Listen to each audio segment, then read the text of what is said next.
Hello students, कैसे हैं आप सब। Welcome to the best online platform great genesis. आज हम चैप्टर को रिवाइज करेंगे, कंट्रोलिंग। ठीक है बच्चों, तो उम्मीद करता हूं कि ये क्लास आपको समझ आएगी। और क्लास देखने से पहले चैनल को लाइक शेयर सब्सक्राइब जरूर करना और आगे भी शेयर करना।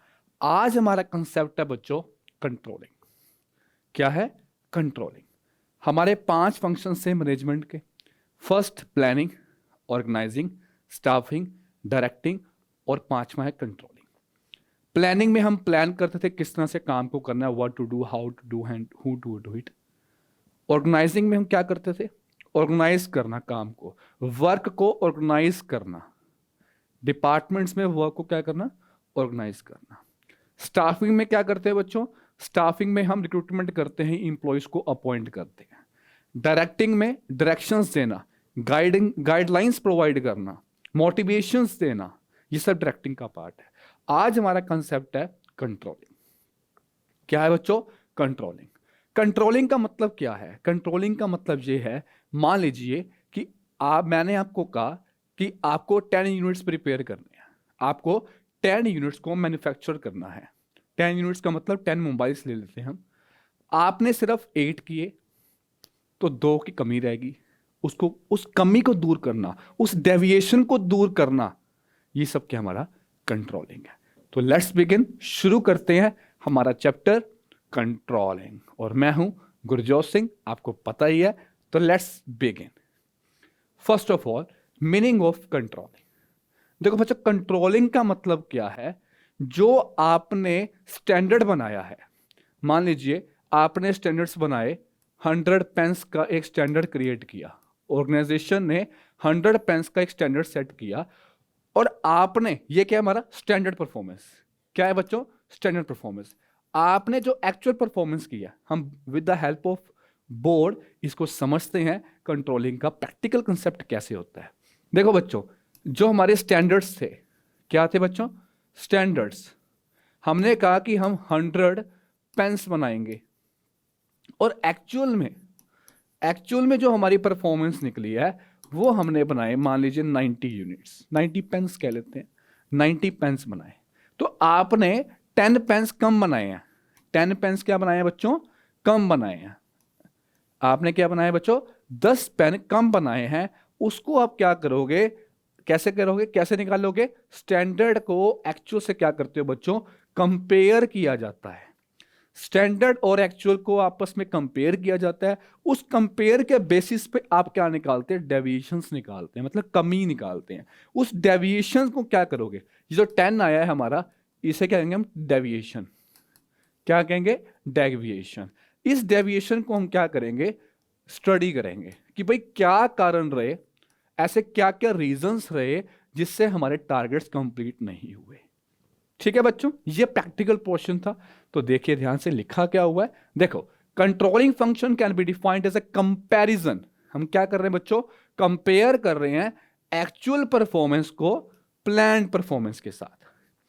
मतलब स्टैंडर्ड परफॉर्मेंस आप कह सकते हैं। स्टैंडर्ड टारगेट आपने ये रखा हुआ था 100 पेन्स का, और एक्चुअल में आपने बनाए कितने थे? 90। 100 का रखा था, उससे आप क्या कर रहे हैं? कंपेयर कर रहे हैं। जब आप कंपेयर करते हैं, जो भी डिफरेंस आता है उसे हम कहते हैं डेविएशन। डेविएशन, क्या कमी है, ये क्या डिफरेंस आया है, उसका हम क्या निकालेंगे बच्चों? रीजन निकालेंगे। किस कारण से डिफरेंसेस आ रहे हैं, किस कारण से डेविएशंस आई हैं, उनके रीजंस को फाइंड आउट किया जाएगा। और हम क्या लिखेंगे? Taking corrective measures. उसके बेसिस पे करेक्टिव मेजर्स लिए जाएंगे। सबसे पहले एक्चुअल परफॉर्मेंस, सबसे पहले स्टैंडर्ड परफॉर्मेंस। स्टैंडर्ड परफॉर्मेंस को आपने एक्चुअल परफॉर्मेंस के साथ क्या किया? कंपेयर किया। कंपेयर करने के बाद बच्चों आपने क्या किया? डिफरेंसेस आए, डेविएशंस आई। देन उस डेविएशंस के क्या रीजंस हैं और आने वाले टाइम पे हमने क्या स्टेप्स लेने हैं जिससे हमारी जो डिफरेंसेस आ रहे हैं, ये डेविएशंस आ रही हैं, ये खत्म हो सके। ठीक है बच्चों, इस रीजंस को क्या करना है हमने? फ्यूचर में ये रीजंस आपके ना आए।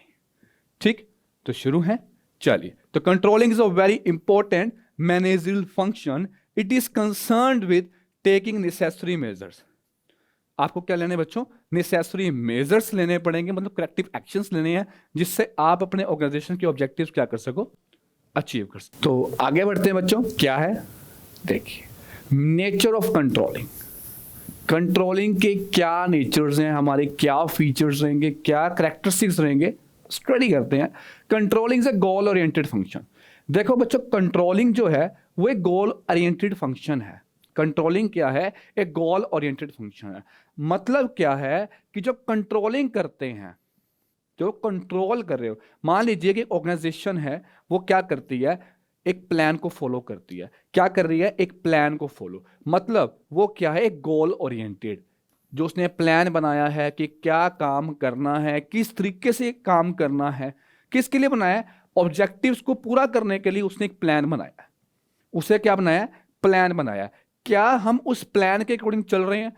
क्या जो हमने प्लान बनाया था हम उसके अकॉर्डिंग सक्सीड कर रहे हैं, नहीं कर रहे? अगर हम उसके अकॉर्डिंग चल रहे हैं तो हम क्या कर पाएंगे? हम अपने ऑब्जेक्टिव्स को कंट्रोल कर सकते हैं।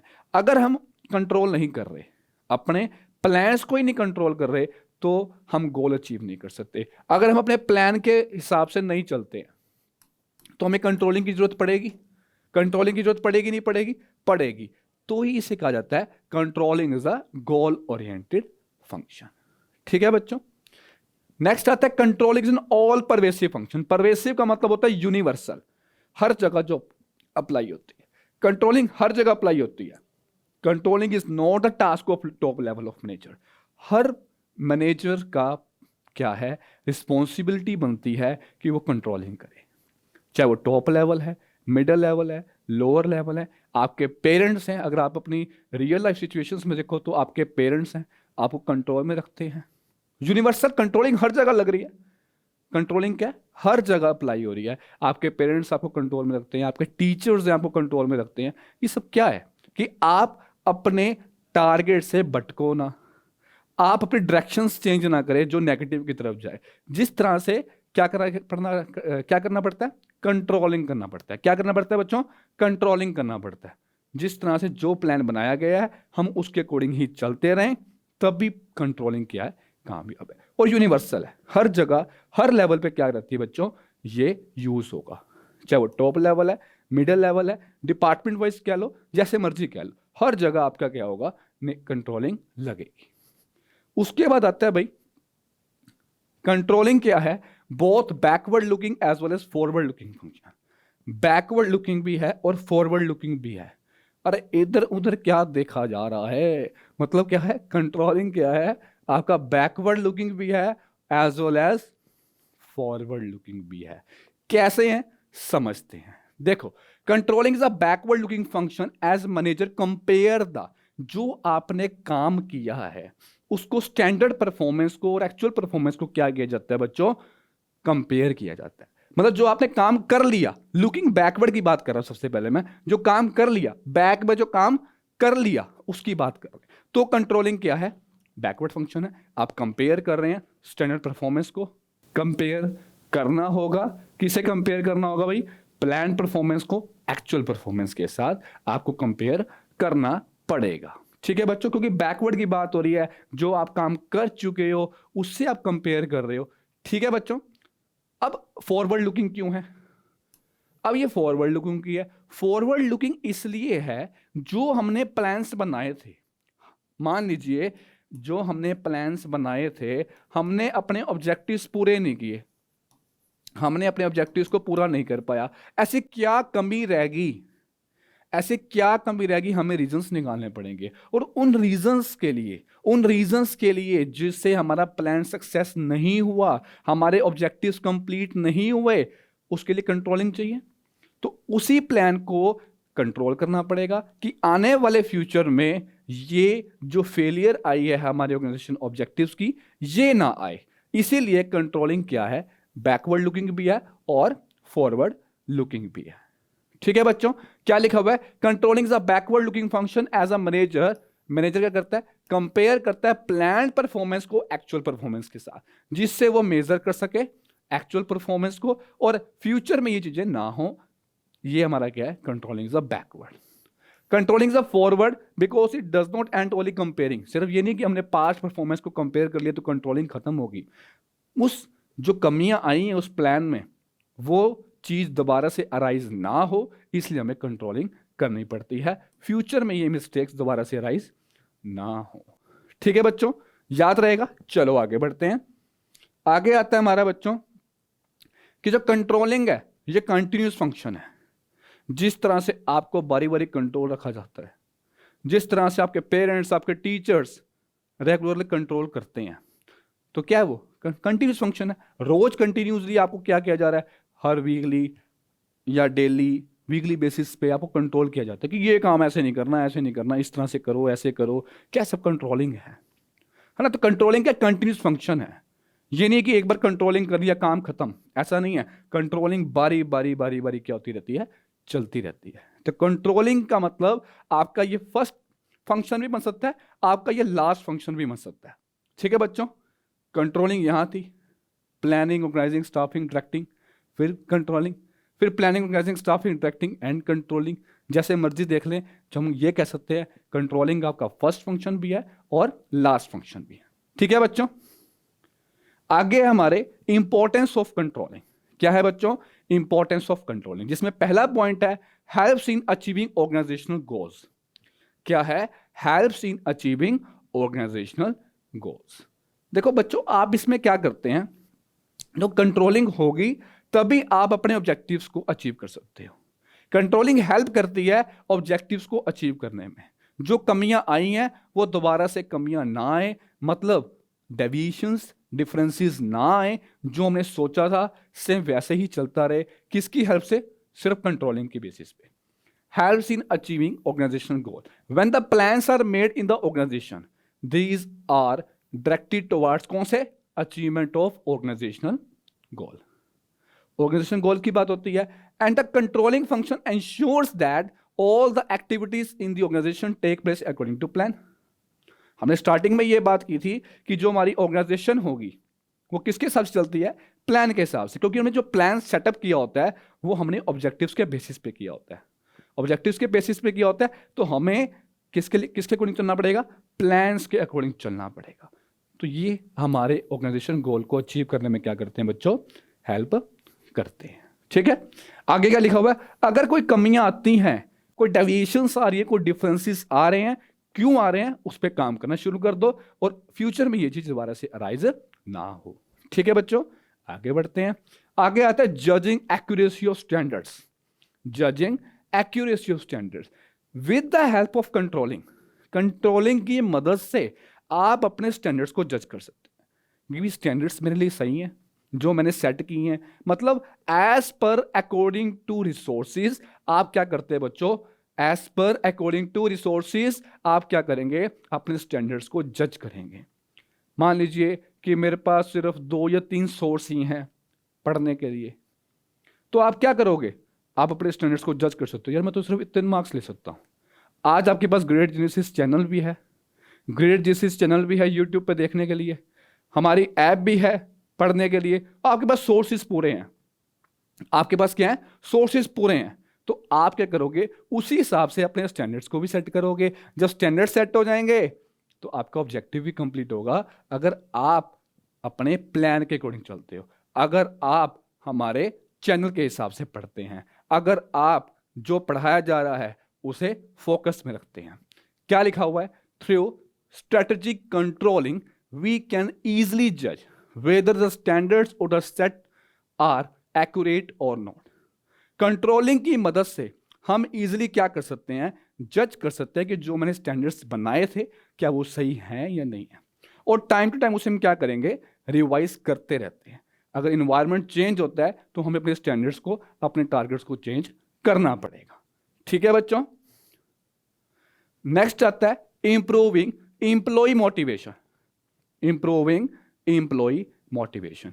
अगर कंट्रोलिंग होगी, अगर इंप्लॉइज को अपने गोल्स के बारे में बताया जाएगा, अपने का मतलब ऑर्गेनाइजेशन के गोल्स के बारे में बताया जाएगा, ऑर्गेनाइजेशन के गोल्स में जब बताया जाएगा तो इंप्लॉय क्या करेगा, एक मोटिवेट फील करेगा। कैसे करेगा, देखो इंप्लॉय को बता दिया कि भाई ये काम इस तरीके से करना है, ये काम इस तरीके से करना है, ये मेरा स्टैंडर्ड है। और अगर अच्छा कंट्रोल सिस्टम होगा तो आप इफेक्टिवली क्या कर सकते हैं, अपने ऑब्जेक्टिव्स को पूरा कर सकते हैं। अगर आपके ऑब्जेक्टिव्स पूरे हो गए तो आप अपने इंप्लॉय के ऑब्जेक्टिव्स भी पूरा करेंगे, जिससे इनडायरेक्टली उसे क्या मिलेगी, मोटिवेशन मिलेगी। वो सेटिस्फेक्शन फील करेगा कि ऑर्गेनाइजेशन मेरे बारे में कुछ सोच रही है। Improving employee motivation, improving employee motivation, employee को मोटिवेट करना सारे के सारे लेवल्स में, उसे हम क्या कहते हैं, क्या कहते हैं, improving employee motivation. An effective control system communicate the goals and standards of appraisal for employee to subordinate well in advance। पहले से ही बता दे। A good control system, अगर अच्छा कंट्रोल सिस्टम है तो आप क्या करेंगे, गाइड करेंगे कि अगर कोई प्रॉब्लम आती है तो हमें बताई जाए। और पहली बात तो with the help of controlling आप क्या कर लेंगे, अपनी प्रॉब्लम्स को सॉल्व कर लेंगे, जिससे जो इंप्लॉई है वो फ्रीली कम्युनिकेट करता है और अपने एम्प्लॉयज को भी कंट्रोलिंग मोटिवेट करती है। ठीक है बच्चों। उसके बाद आता है इंश्योर्स ऑर्डर एंड डिसिप्लिन। अगर हमारी ऑर्गेनाइजेशंस में डिसिप्लिन बना रहेगा, अगर हमारी ऑर्गेनाइजेशंस में ऑर्डर्स होंगे, ये डिसिप्लिन है भाई, तो कंट्रोलिंग इफेक्टिव सिस्टम से काम करेगा, कंट्रोलिंग इफेक्टिव रहेगी। क्या लिखा हुआ है, control creates an atmosphere of order and discipline in the organisation.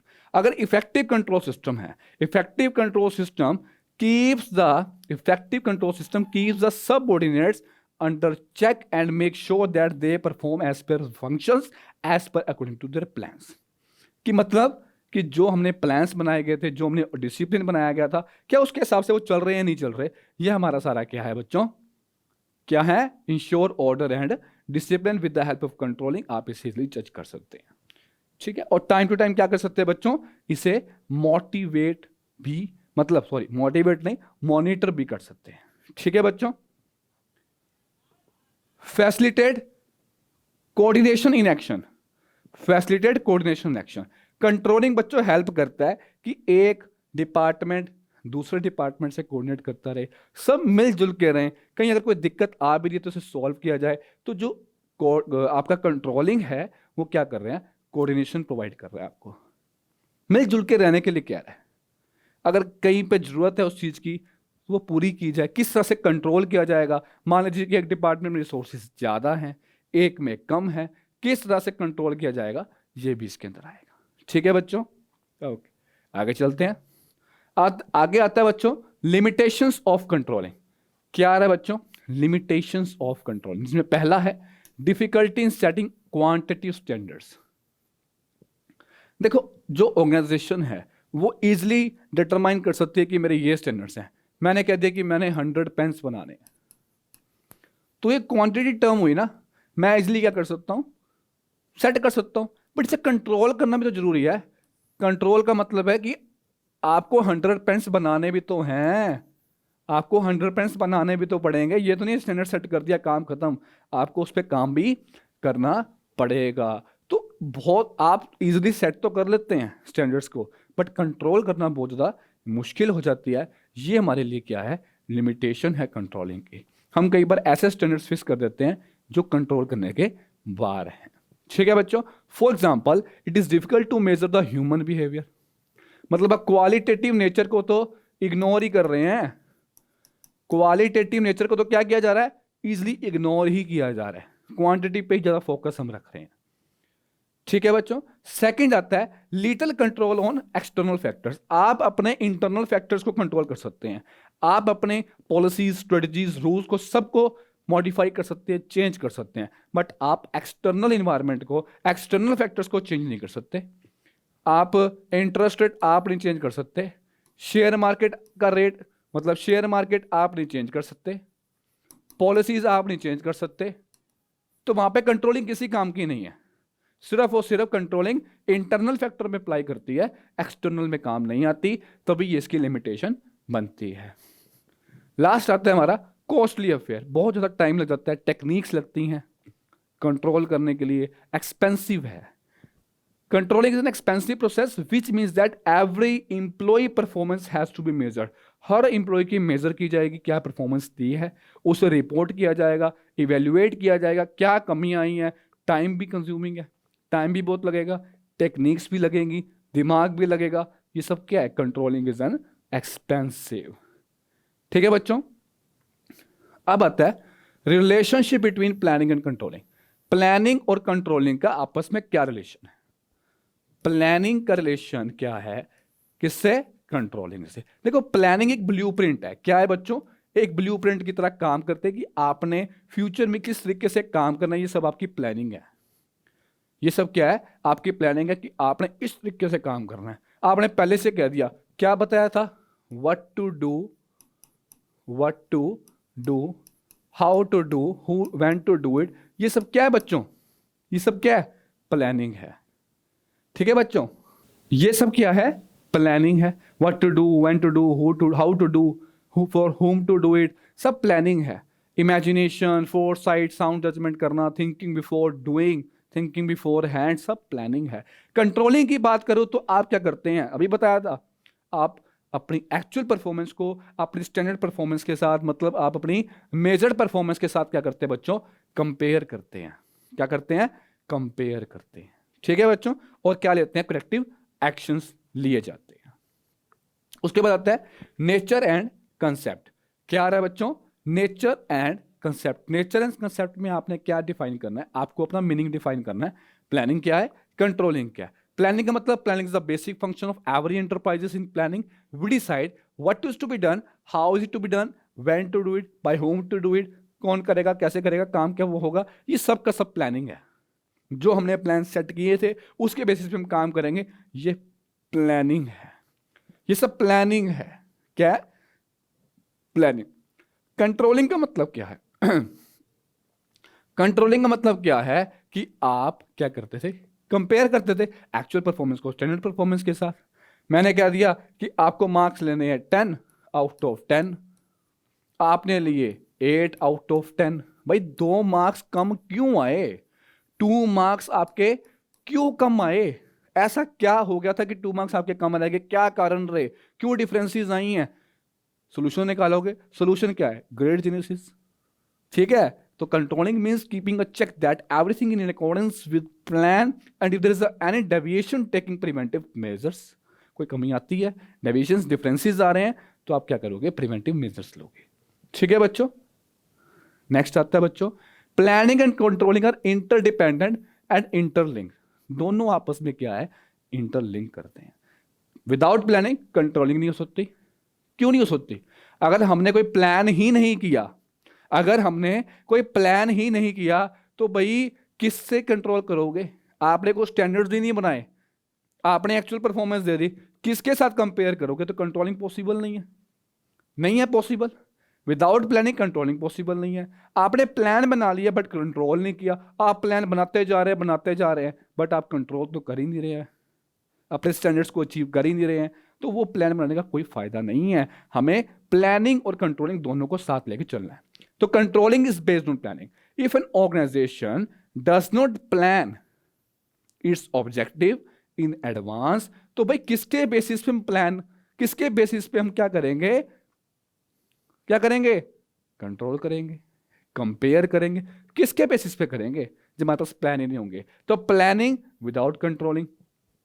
अगर आप प्लान्स बनाते जा रहे हैं, कंपीट कर ही नहीं रहे, मतलब कंपेयर कर ही नहीं रहे हैं, तो कैसे ऑब्जेक्टिव्स होंगे? ऑब्जेक्टिव्स पूरे नहीं हो सकते। ठीक है बच्चों, आगे आता है, planning and controlling both are backward and forward. Controlling का तो हमने लास्ट स्लाइड में पढ़ा था। अब आ रहा है जो आपकी प्लानिंग है। क्या है? जो प्लानिंग है वो भी लुकिंग फॉरवर्ड और बैकवर्ड है, और कंट्रोलिंग भी है ही है।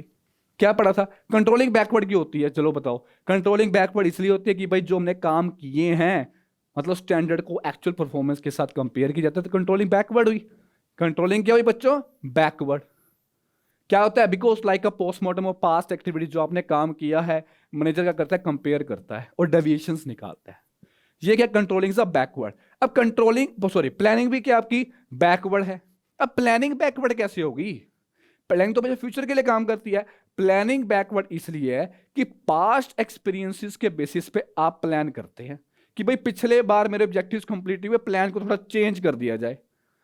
पिछला मैच हम हार गए थे, तो इस मैच को अगर हमने जीतना है तो मैं थोड़ा प्लान में चेंज करना पड़ेगा। किसके बेसिस पे कर रहे हो? पास्ट एक्सपीरियंसेस के बेसिस पे। तो प्लानिंग क्या हुआ आपका? बैकवर्ड हुआ।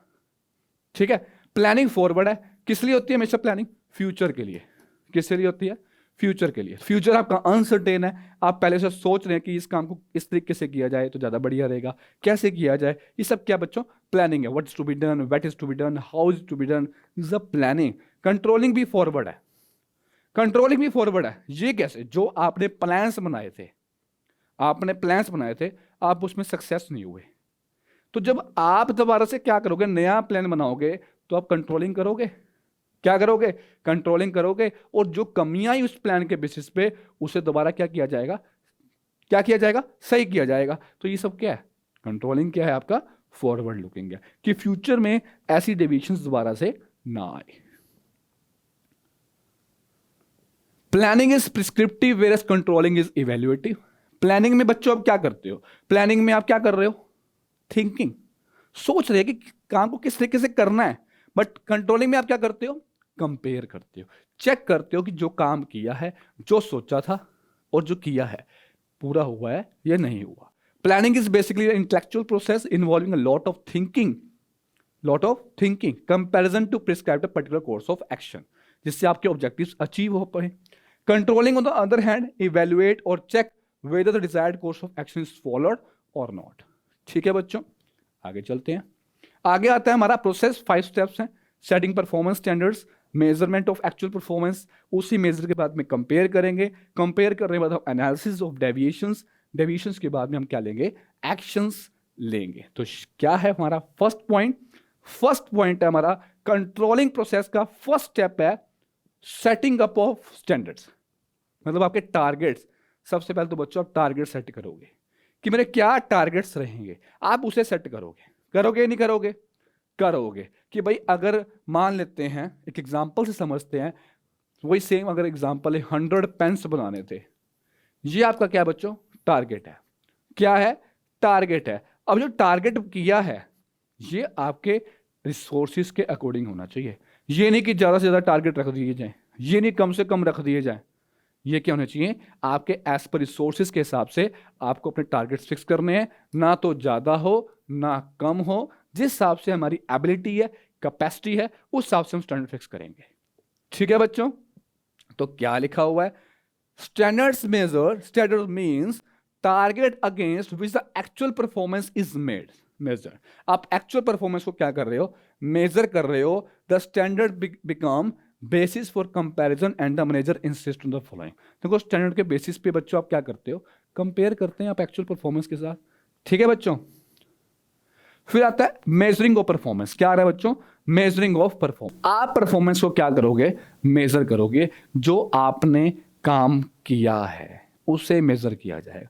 काम क्या किया है, स्टैंडर्ड क्या बनाया था और काम क्या किया है। फर्स्ट स्टेप में हमने स्टैंडर्ड बनाए, सेकंड में हम एक्चुअल परफॉर्मेंस की बात कर रहे हैं कि भाई जो हम मेजर कर रहे हैं, क्या वो न्यूमेरिकली मेजर, देखो ये मेजर कर रहा है, क्या ये न्यूमेरिकली मेजर हो पा रहा है नहीं हो पा रहा। हमने स्टैंडर्ड ऐसे तो नहीं फिक्स कर दिए, या उस स्टैंडर्ड के बेसिस पे हम ऐसे तो नहीं काम कर रहे। क्या हम जो काम कर रहे हैं उसके बेसिस पे मेजरमेंट कर सकते हैं नहीं कर सकते? ये क्या है? Measuring of performance. आपकी जो मेजरमेंट है वो क्वांटिटिव नेचर की भी होनी चाहिए और क्वालिटेटिव नेचर की होनी चाहिए। आपको दोनों एस्पेक्ट से चलना है, क्वांटिटिव भी और क्वालिटेटिव भी। ठीक है बच्चों, समझ आ गया? लिखा क्या हुआ है? After setting of the standards the performance of the employees measured by evaluating the actual work done by the employees. आप क्या कर रहे हो? जो काम किया है, जो काम किया है, मतलब एक्चुअल वर्क की बात हो रही है यहाँ पे। एक्चुअल परफॉर्मेंस आप कह सकते हो बच्चों, आप एक्चुअल परफॉर्मेंस की क्या कर रहे हैं? बात कर रहे हैं। When the performance can be measured numerically, तो बहुत कन्वीनियंट रहता है। देखो न्यूमेरिकली स्टैंडर्ड्स को सेट करना, न्यूमेरिकली परफॉर्मेंस को करना, वो इजीली आप मेजर कर सकते हैं, बट क्वालिटेटिव को मेजर करना मुश्किल है, बट करना पड़ेगा। ठीक है बच्चों, फिर आता है compare the performance against standard. ये क्या कर रहे हैं भाई? ये मेरा एक्चुअल है, ये मेरा स्टैंडर्ड था। क्या था?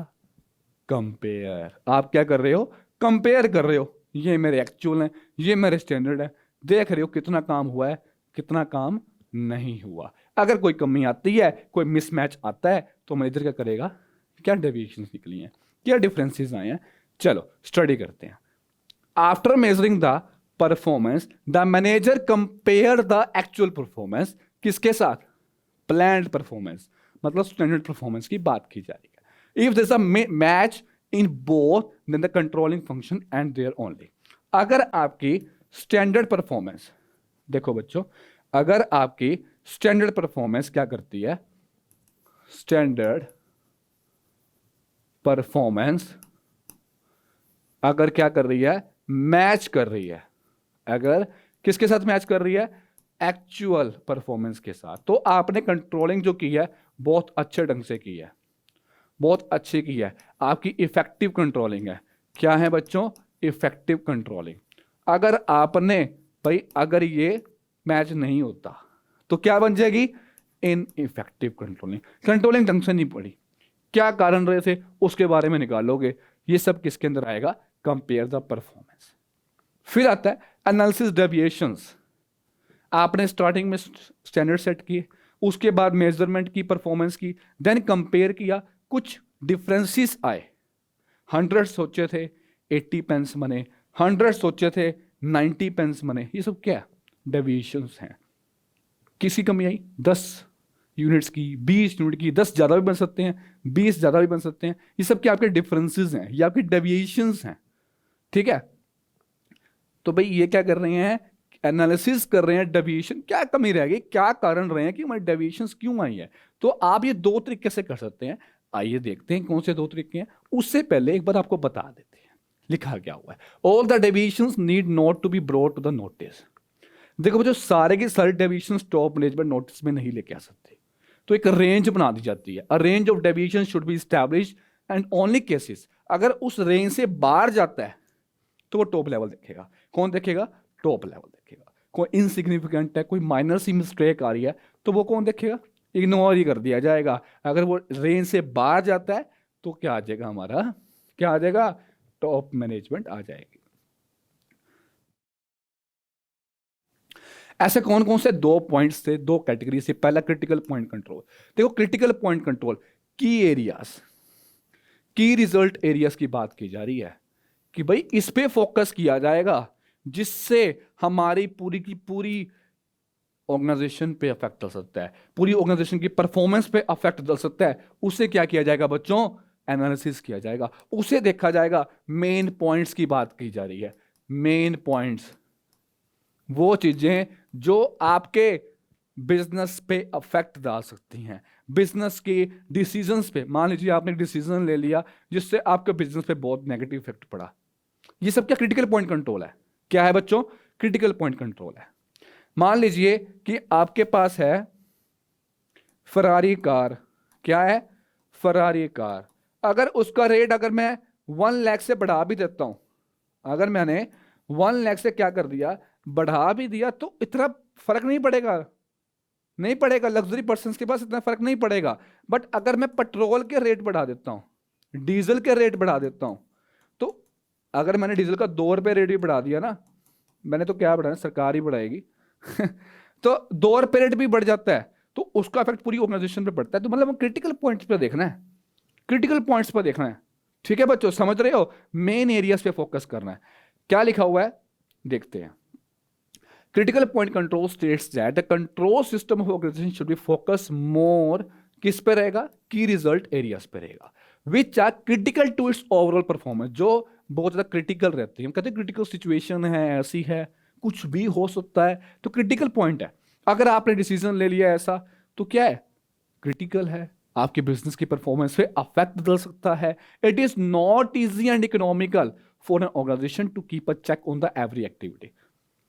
पूरी ऑर्गेनाइजेशन एक एक एक्टिविटी को चेक नहीं कर सकती बारी बारी, तो वो क्या करती है? मेन एरियाज पे फोकस रखती है, उसे हम कहते हैं क्रिटिकल पॉइंट कंट्रोल। ठीक है बच्चों, जिससे पूरी ऑर्गेनाइजेशन का परफॉर्मेंस डिपेंड होता है। Management by exception. Management by exception का मतलब ये है, क्या लिखा हुआ है? If you try to control everything you may end up controlling nothing. कहने का मतलब आप एक क्या कर देते हैं, एक रेंज फिक्स कर दी जाती है। क्या फिक्स कर दी जाती है? एक रेंज फिक्स कर दी जाएगी। उस रेंज के बेसिस पे, मान लीजिए उस रेंज के बेसिस पे अगर आपकी जो डेविएशंस हैं, जो डिफरेंसेस हैं, जो प्रॉब्लम्स हैं, वो रेंज में ही है, तो आप उसे क्या कर देते हैं? इग्नोर। इग्नोर नहीं करना, डेविएशंस हैं, आपके डिफरेंसेस हैं, तो आप हैंडल कर सकते हैं उसे। अगर ये रेंज से बाहर चली जाती हैं तो उसमें टॉप मैनेजमेंट आएगा और टॉप मैनेजमेंट लेवल ये कहेगा कि मैं इसे सेट आउट करता हूं। कहने का मतलब एक रेंज फिक्स कर दी जाती है, अगर उस रेंज से बाहर जाते हैं तो हैंडल कौन करेगा? टॉप मैनेजमेंट उसे देखेगा, अदरवाइज हम देखेंगे ही देखेंगे। States that manager of an organization should focus on the significant deviations, जो एक क्या है? सेट डेविएशन से बाहर जा रही हैं, जो क्या है? Set deviation. एक एग्जांपल से समझते हैं। देखो एग्जांपल क्या बच्चों, मैंने कह दिया कि जो मेरा स्टैंडर्ड था, जो मेरा स्टैंडर्ड था वो था 100 पेंस का। कितना था बच्चों? 100 पेंस का। और जो मेरा डेविएशन लिमिट थी, क्या थी बच्चों? डेविएशन लिमिट वो थी, मतलब अगर 70 पेन से 80 पेन के बीच में आपके क्या है? डेविएशन लिमिट है। बट आपने एक्चुअल में कितने बनाए? एक्चुअल में आपने बनाए सिर्फ 30 पेन्स। कहने का मतलब क्या हुआ? 70 टू 80 तक अगर कमी, अगर आपने प्रोडक्ट्स बनाए होते, आपने पेन बनाया होता तो इतनी दिक्कत नहीं थी। कहने का मतलब आप क्या जा रहे हो? लिमिट से बाहर जा रहे हो, रेंज से बाहर जा रहे हैं, तो ये क्या कहता है हमारा?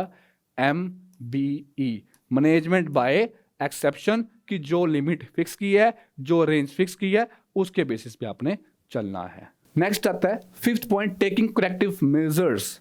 अब आप क्या लोगे? करेक्टिव एक्शंस लेंगे। जो आपने कंपेयर किया था एक्चुअल परफॉर्मेंस को स्टैंडर्ड परफॉर्मेंस के साथ, क्या निकालेंगे? डेविएशंस निकाली गई थी, डेविएशंस को एनालिसिस किया गया था, बट डेविएशंस तो एनालिसिस हो गई कि ये डिफरेंसेस आ रहे हैं। अब आप क्या करोगे? करेक्टिव मेजर्स लोगे, करेक्टिव एक्शंस लोगे कि फ्यूचर में ये मिस्टेक्स ना आए। क्या हो? फ्यूचर में ये गलतियां राइज ना हो। ये पॉलिसी जो हमने बनाई है, किसके बेसिस बना रहे हैं? फ्यूचर के बेसिस पे। हमारे ऑर्गेनाइजेशन के ऑब्जेक्टिव्स पूरे होते रहे, उसके बेसिस पे हमने प्लान्स बनाए, पॉलिसीज बनाई, स्ट्रेटजीज बनाई। तो ये सब क्या है?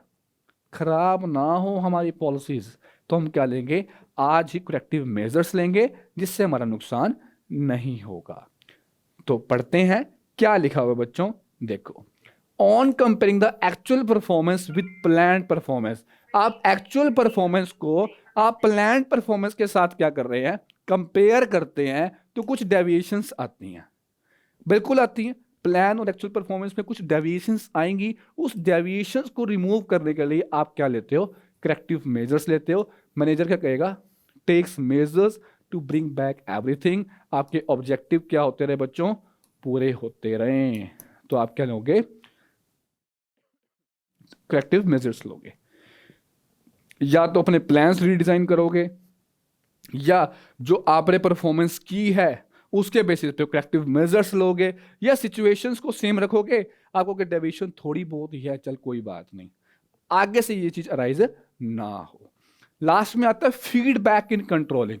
अब आप क्या कहते हो? फीडबैक की बात करते हो। देखो हमारा जो प्रोसेस है सिर्फ टेकिंग करेक्टिव एक्शंस पे नहीं खत्म होता, आगे फीडबैक लेनी भी जरूरी है। आपको समझ आया या नहीं आया?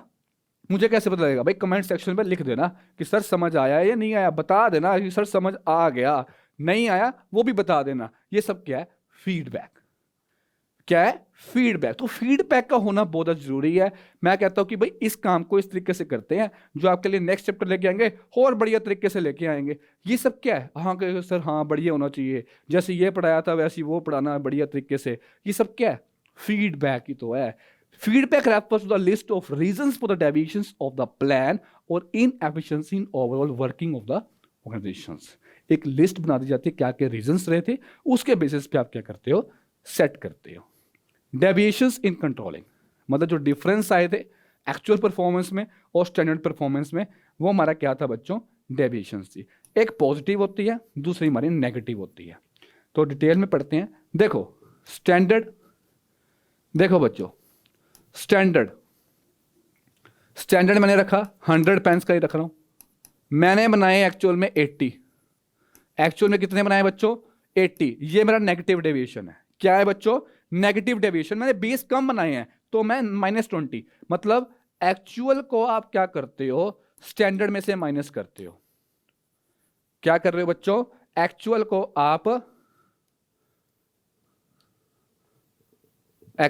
आप क्या कर रहे हो बच्चों? स्टैंडर्ड के साथ क्या कर रहे हो? माइनस कर रहे हो। दोबारा लिख देता हूं।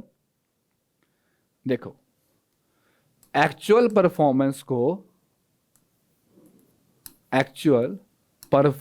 को आप क्या कर रहे हैं, माइनस करते हैं स्टैंडर्ड के साथ। क्या कर रहे हैं, स्टैंडर्ड के साथ। ये हमारा क्या है, डेविएशन निकालेगा। अगर हमने 100 बनाई है, दो केस लेते हैं, पहला केस और दूसरा केस। पहले केस में मैंने स्टैंडर्ड रखे 100, मैंने बनाए 130। सेकंड केस में स्टैंडर्ड रखा 100, एक्चुअल में बनाए 90। ये एक्चुअल है। अब ये पॉजिटिव में है, मतलब एक्चुअल में से मैं ये माइनस करूंगा तो 30 आएगा, मतलब मैं पॉजिटिव चल रहा हूं, पॉजिटिव डिफरेंस आया है। अगर मैं इसको इसमें से माइनस करूंगा तो माइनस के 10 आएंगे, तो ये मेरा क्या है, नेगेटिव डेविएशन। ठीक है बच्चों, उम्मीद करता हूं आपको ये कंसेप्ट आज क्लियर हुआ होगा। लास्ट जो हमारा पार्ट ए का लास्ट चैप्टर जिसे हम कहते हैं, उसकी आज हमने रिवीजन करी है। तो बच्चों प्लीज़ इसे गो थ्रू कर लेना पूरी वीडियो को, और अच्छे से स्टडी करें, आपके एग्जाम्स भी आने वाले हैं, है ना। तो आपके लिए पढ़ना बहुत ज़्यादा जरूरी है। इस चैनल को लाइक, शेयर और सब्सक्राइब जरूर करना, अपने फ्रेंड्स के साथ भी शेयर करना। मिलते हैं नेक्स्ट क्लास में। थैंक यू बच्चों।